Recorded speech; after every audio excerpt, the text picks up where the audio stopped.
눈사는 비밀들이 오신 것을 환영합니다. 오늘은 친구들이 야밀 여행 중에 겪은 섬뜩한 경험을 함께 탐험해 볼 것입니다. 자연의 과말한 공간 속에서 우리가 설명할 수 없는 것과 마주쳤을 때 과연 무슨 일이 일어날까? 누가 어둠에 맞서 진실을 찾겠다는 도전을 할까? 어디 가지 마세요. 이 이야기는 여러분이 짙은 밤의 의미를 다시 생각하게 만들 것입니다. 우리 친구들은 잊지 못할 휴가를 보냈지만 그것은 단순히 즐거운 이유 때문만은 아니었습니다. 그들은 밤에 우연히 이상한 그림자를 마주하며 상상할 수 없는 신비한 일을 경험했습니다. 그들이 마주한 불안과 비밀은 가짜에게 지울 수 없는 흔적을 남길 것입니다. 여러분은 이 사건이 어떻게 전개될지 궁금하지 않나요? 아직도 친구들끼리 여행을 다니고 있지만 이날의 기억은 절대로 잊을 수가 없습니다. 대학 때부터 같이 다니던 저희 셋은 직장에 들어가 결혼을 하고서도 꾸준히 만나왔습니다. 들어본 중 한 놈이 다 같이 여행을 가고 싶다는 제안을 하더군요. 아이를 키우는 놈도 있었고 직장에 치여 일에만 내진하던 친구들도 있다 보니까 어렸을 때처럼 다 같이 여행을 다니는 자연스럽게 사라졌던 상황이었죠. 아예 2달 전부터 일정을 박아놓고 누구 하나 빠지게 없기로 하고로 한 약속을 잡았습니다. 조금 걸리는 게 하나 있었다며 여행의 주제가 나치였다고 할 겁니다. 셋 중 2놈은 나치와는 전혀 연관도 없던 사람이었지만 이 여행을 제안했던 놈은 틈만 나는 나치를 달던 말 그대로 나치범이었거든요. 이러니 강에서 텐트를 쳐놓고 나치를 하며 두런두런 이야기를 하자고 제안했고 그냥 바깥바람 쐬나서 술이나 마시고 이야기를 할 수 있다는 말에 흔쾌히 동의했던 것이고요. 아무튼 그렇게 셋이 아침 일찍 출발하여 여행 장소에 도착했을 때는 정말 너무 행복하다 못해 이번 산을 내내 신나게 놀다가 돌아갈 생각만 했던 것 같습니다. 저희가 자리를 잡고 텐트를 친 곳은 사만이 산으로 둘러싸여 있었고 자갈밭과 그 옆으로 커다란 강이 흐르는 유원지 같은 곳이었습니다. 신선물음원이 딱 좋은 곳이었는데 정말 물놀이도 할 생각에 부풀어 있었지요. 셋은 각자 역할을 나누어 나치 준비, 텐트 치기, 짐 정리를 하기 시작했고 1분이라도 아끼고 싶었던 것인지 일사천리로 준비를 마쳤습니다. 그렇게 나치 의자에 앉아서 친구에게 나치하는 방법을 배우고는 시원한 맥주를 꺼내 나치를 하며 신나게 이야기를 한다 놀기 시작했죠. 이때부터는 여행과 비슷한 양상으로 흘러갔는데 중간중간 고기를 맞기도 해서 저녁까지는 시간다는 줄 몰랐습니다. 슬슬 해가 정으로 갈 때쯤 고기를 먹기 위해 준비를 하자가 친구놈의 말에 난 그래도 슬슬 지루해질 때라 지질이라 더불어는 저녁 먹을 준비를 했습니다. 고기를 구워 먹으며 고라니 칠하고 있자니 이미지는 떨어져서 캄캄한 밤이 되어 있었지요. 주변에 저희 말고는 사람은 보이지도 않았고 그렇다 보니 마음 편히 떠들고 놀았습니다. 저녁 9시가 되었을 때는 이미 배도 부를 대로 불렀고 나치범 친구가 다시 야간 나치를 하자는 말에 다같이 좌대에 앉았습니다. 술에 취해 있으니 머리가 팅팅 돌기 시작했고 안 그래도 나치가 어렵고 재미없던지라 아주 약간 짜증이 나게 됐습니다.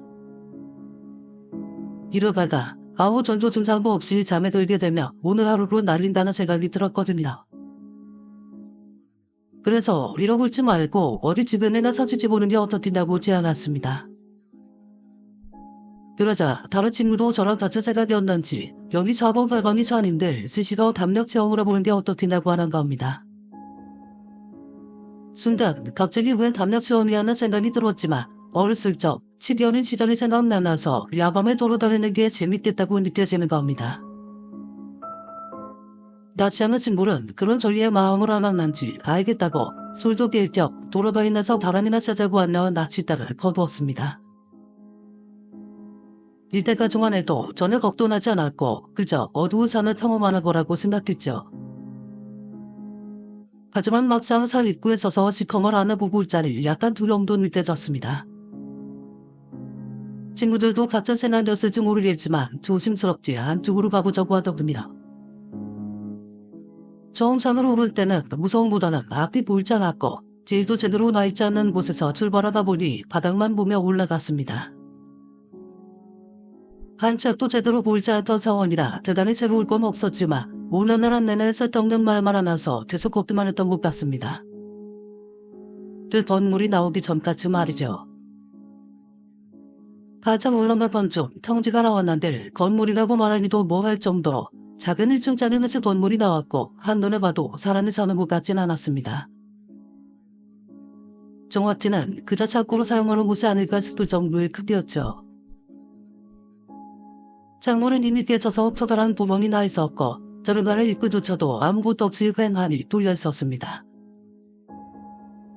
저희 셋 모두 대체 저게 뭘까라는 생각이 들었는데 한 놈이 들 근처로 만나서 안에 뭐가 있을지 궁금하다고 하더군요. 뭐 대단한 게 있기라는 생각으로 나머지 2명도 쫓아났는데 보배를 살짝 넣어 안을 비춰보니 그냥 나룻들을 담아놓은 것 같은 자루와 삽 같은 것 외에는 아무것도 없는 그냥 빈 공간이더군요. 안쪽에 전자통도 하나 더 있었으나 굳이 확인하지 않고 밖으로 나왔죠. 약간의 땀도 나고 숨도 차던 상황이라 건물 앞에서 잠깐 숨을 고르고 있는데 갑자기 낯익은 놈이 야! 하면서 짧게 소리를 지르더군요. 왜 그러냐고 묻다가 저도 모르게 그놈이 쳐다보던 곳을 봤는데 건물 위쪽 산을 보니까 무인 여자가 거기 서서 저희를 쳐다보고 있는 겁니다. 순간 놀라서 휴대폰으로 비춰보니 다시 봐도 분명 여자가 산 위에 서 있었습니다. 하얀 원피스 같은 걸 입고 있던 여자는 한눈에 봐도 뭔가 이상해 보이긴 하더군요. 저희가 있는 곳에서부터 제 50m도 안 되어 보이던 곳인데 대체 저기에 그것도 이 야밤에 위에 사람이 서 있는 건가 순간적으로 의문이 들더군요. 그런데 갑자기 낯익은 놈이 소리를 지르면서 반대편으로 달리기 시작했습니다.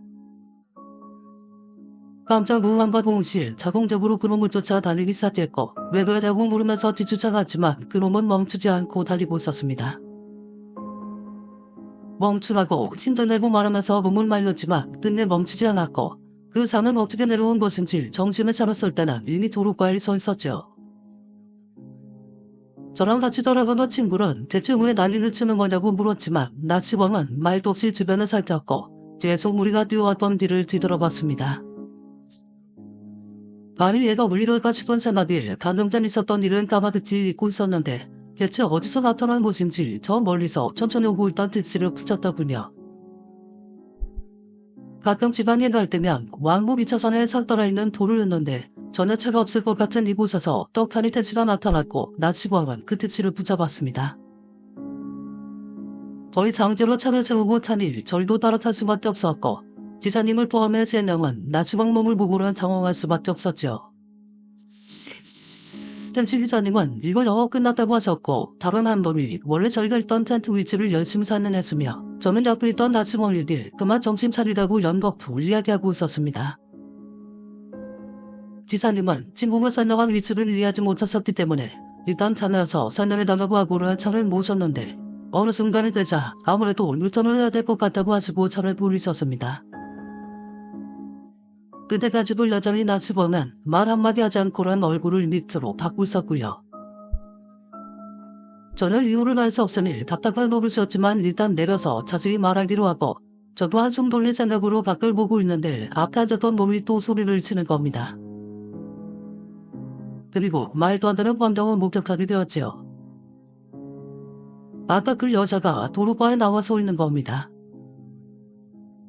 아니 정어찌는 산쪽에 가만히 서서는 저희를 떨어져라 쳐다보고 있는데 이걸 보고 말 한마디도 할 수 없었던 게 여자가 서 있는 게 아니라 떴더군요. 다시 유턴해서 산을 오르는 방향으로 차를 닫고 있었음에도 여자가 땅에서 1m를 떠있는 상태에서 저희를 내려다보는 것처럼 보였죠. 그 옆을 지나는 내내 차의 속도는 변하지 않았고 저희는 끝까지 그 여자를 쳐다보며 아무런 소리를 낼 수 없었습니다. 그리고 조수석에 앉은 놈이 한 첫마디다. 아저씨도 봤죠? 라는 말이었습니다. 지사님도 놀랐는지 믿기지 않는 것처럼 어거버하고 계시고 저와 친구들은 계속 뒤를 돌아봤다가 서로를 쳐다보기만 할 뿐이었죠.